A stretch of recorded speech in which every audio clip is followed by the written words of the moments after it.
everyone, get ready to dive into a case that will have you locking the door and flinching at every noise you hear.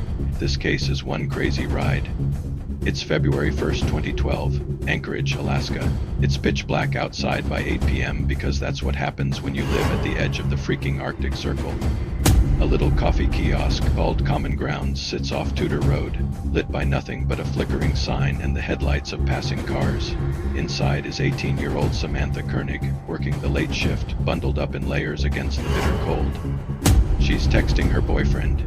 She's thinking about plans. She has a normal life until exactly 8 o'clock p.m. when a man in a ski mask walks up to the window, and everything unravels. Security camera footage shows Samantha backing away. Her hands go up. She's clearly terrified. Not the kind of, oh no, someone's robbing me scared.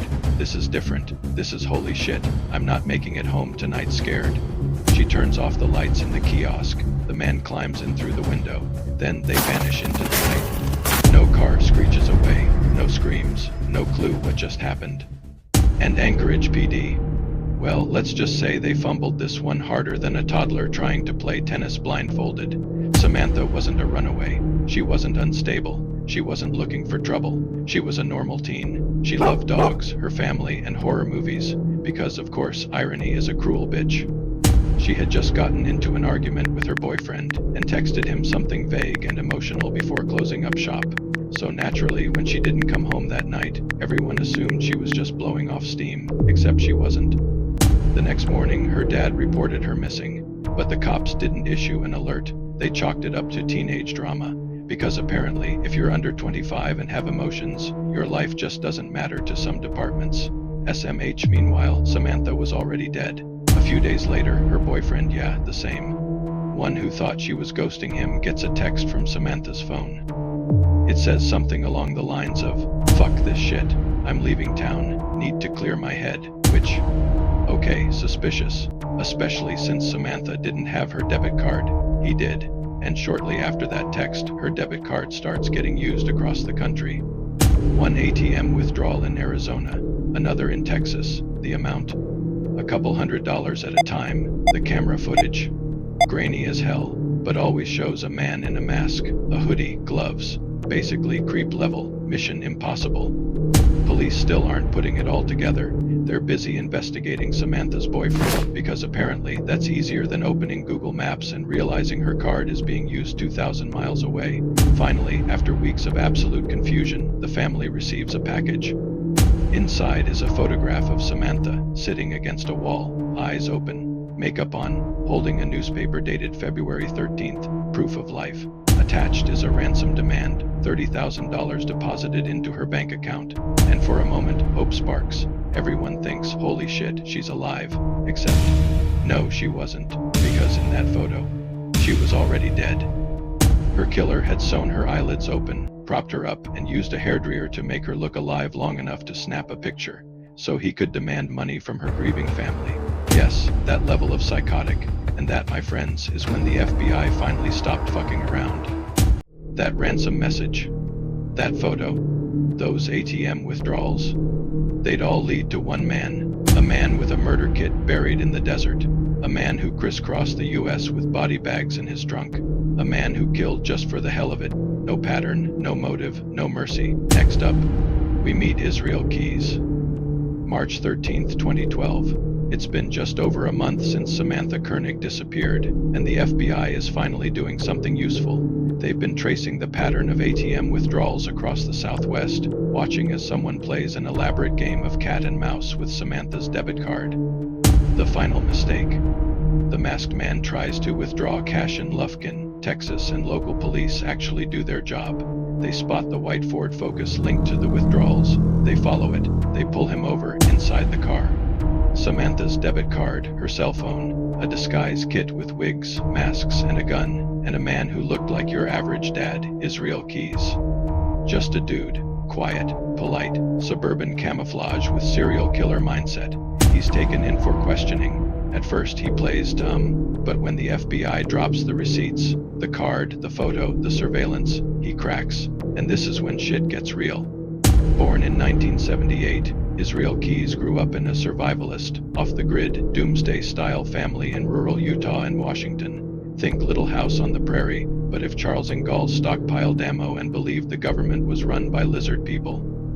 His family was deep into the white supremacist Christian identity movement, homeschooled, no running water, no electricity, basically a human void of empathy marinating in conspiracy soup. As a teen, Keyes started breaking into homes for fun, not to steal, just to see if he could, just to feel something. By the late 90s, he joined the military, served in Egypt, seemed chill on the outside, but that's when he started planning murders. Methodically, obsessively, like he was crafting the world's darkest manual. He had murder kits buried all across the country, literal 5-gallon Home Depot buckets filled with duct tape, zip ties, guns, and Dirano ... in case he needed to dissolve someone. And the worst part? He didn't kill based on anger, or lust, or revenge. He killed because he liked it. Once in custody, Keyes starts talking, slowly, smiling, even. He tells investigators, "You got me for Samantha." But that's not the whole story.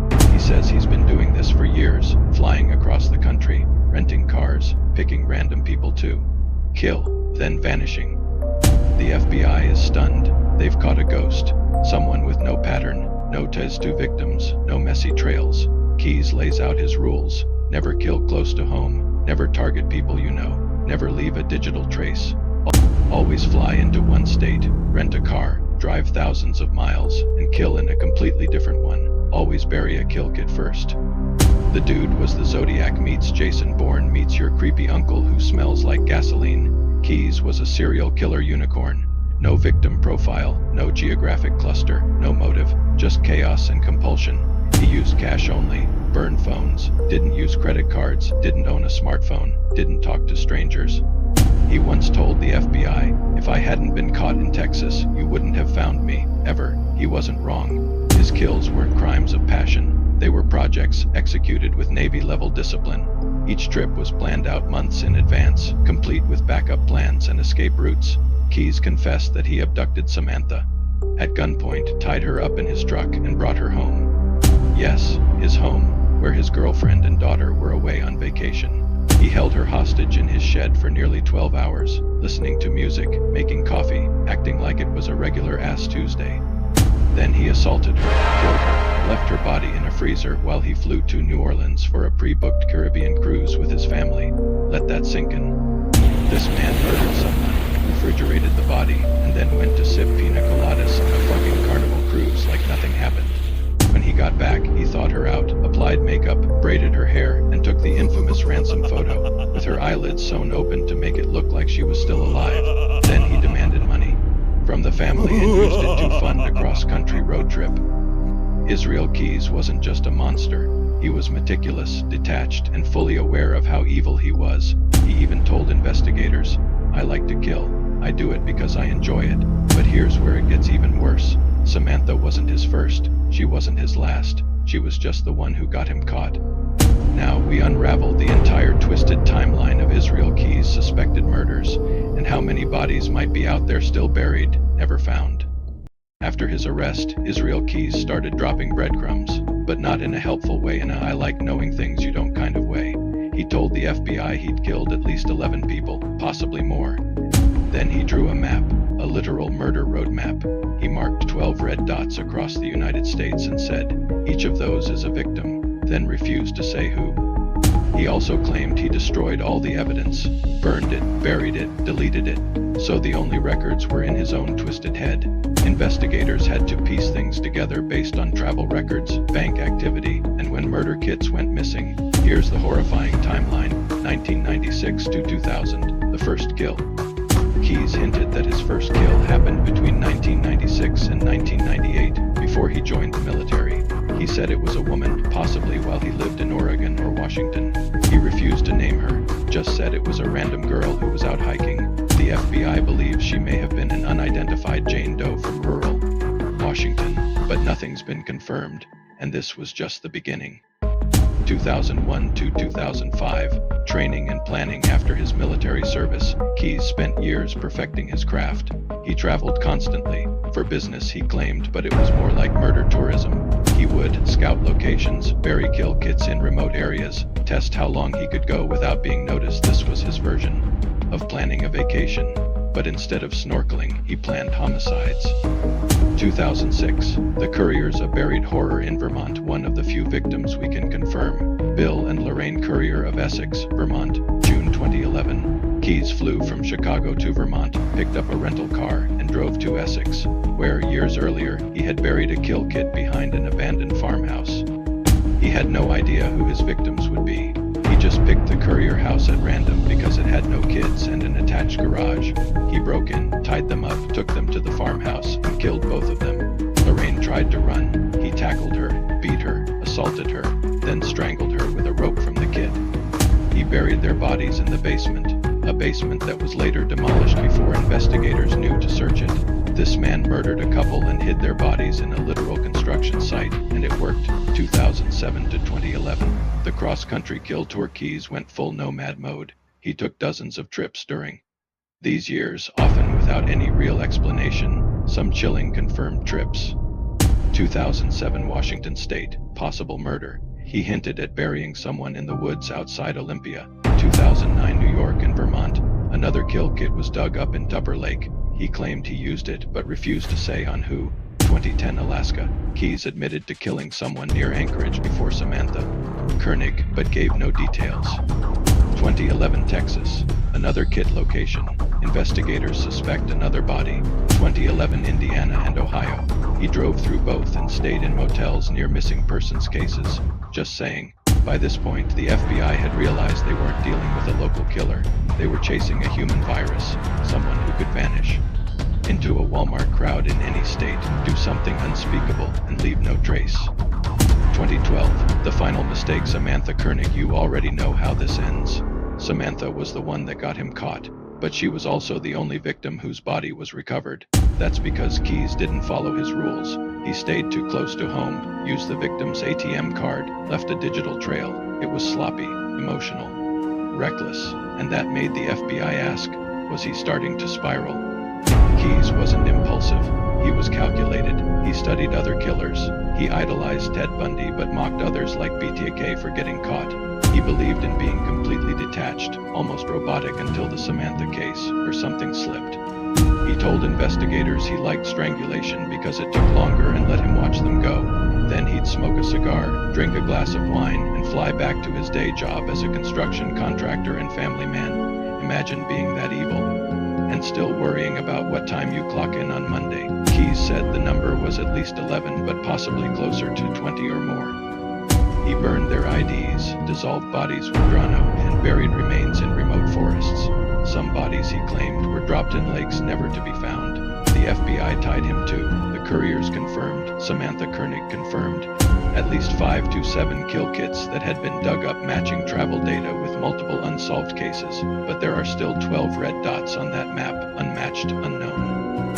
And every single one might represent someone who vanished, whose family still has no answers.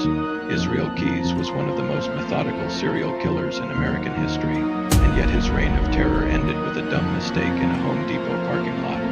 We'll talk about how he died, the things he never revealed, and why even in death he left behind a mystery that may never be fully solved. March 2012. Israel Keyes is locked up in Anchorage, Alaska. And let's be clear, he's not there confessing because he feels bad. He's doing it like it's a game, a negotiation. He tells the FBI, I'll give you more names, but only if you keep this out of the media. He wanted control, privacy. He didn't want his daughter to know what he'd done, which is rich coming from a dude who literally fed a frozen corpse coffee so he could pose it for a fake ransom note. But okay, the FBI agreed, for a while. Keyes admitted to 3 murders. Samantha Koenig, obviously, Bill and Lorraine Courier, and one unidentified woman, possibly in New York or Vermont. He hinted at 8 more victims, but here's the thing, he wouldn't give names, wouldn't say where, just dropped vague hints like, I buried her near a lake, that one I just left. Her in the woods, you'll never find him. He gave off major catch me if you can vibes, only it wasn't a charming heist. It was human lives. He even told the FBI, you guys are never gonna figure it all out, and he was right. On December 2nd, 2012, Israel Keyes was found dead in his jail cell. He'd slit his wrists with a razor blade and strangled himself with his bedsheets just in case the first method didn't work. This dude went for redundancy like he was patching a Windows update. He left behind a 4-page suicide note written in his own blood. No victim names, no locations, no confessions, just poetry. If you can even call it that. It was more like death metal lyrics from a Hot Topic manager. It talked about his love of killing, the thrill, the final moments. He compared murder to art, said he wanted to drink your screams. Literally that. It wasn't a manifesto. It was the ramblings of a man who wanted to be remembered as evil incarnate. After his death, the FBI launched a full nationwide investigation. They started looking for buried kill kits, missing persons cases that matched his travel, storage units he may have used, anything tied to the 12 red dots. They found kill kits in New York, Alaska, and Texas, DNA traces that may have matched unidentified victims, photos of lakes, forests, and random properties with coordinates written on the back. But here's the kicker. He never brought his phone, never used cards, never left a pattern. So unless you dig up one of his kits or happen to stumble across bones in the woods, you're never going to solve the rest. He turned America into a crime scene, and most of it is still unsolved. That's the golden question, right? How does someone become this?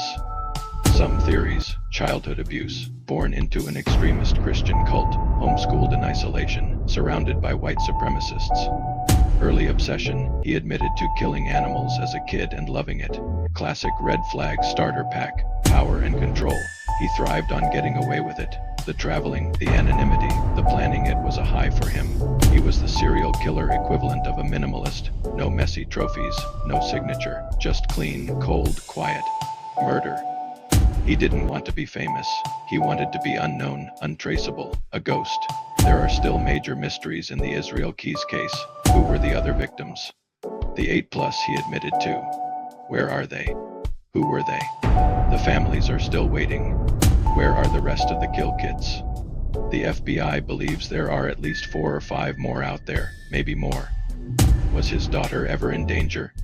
He claimed he separated his crimes from his dad life, but who knows? Was he planning another murder before he got caught?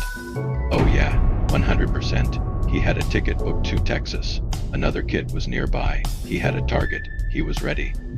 Why didn't he confess to everything? Because in the end, that was the power. He died with secrets, and now we're all stuck with the questions. Picture it, somewhere in a forest, buried in a plastic bucket, a gun, zip ties, a shovel, a bottle of Drano, and a tape recorder labeled "Play Me." No one knows where it is. No one knows what's on the tape. And maybe that's the scariest part. Israel Keys wasn't the loudest, bloodiest serial killer in American history, but he might have been the most terrifying because he was proof that a man can walk among us, plan your death months in advance, kill you with zero emotion, and then go pick up his kid from daycare like nothing happened. He wasn't a monster in the woods. He was the guy who rented you a cabin in the woods. And the truth is, we'll never know how many people he really killed. All we know is, he wanted to be forgotten, and that's exactly why we shouldn't let that happen.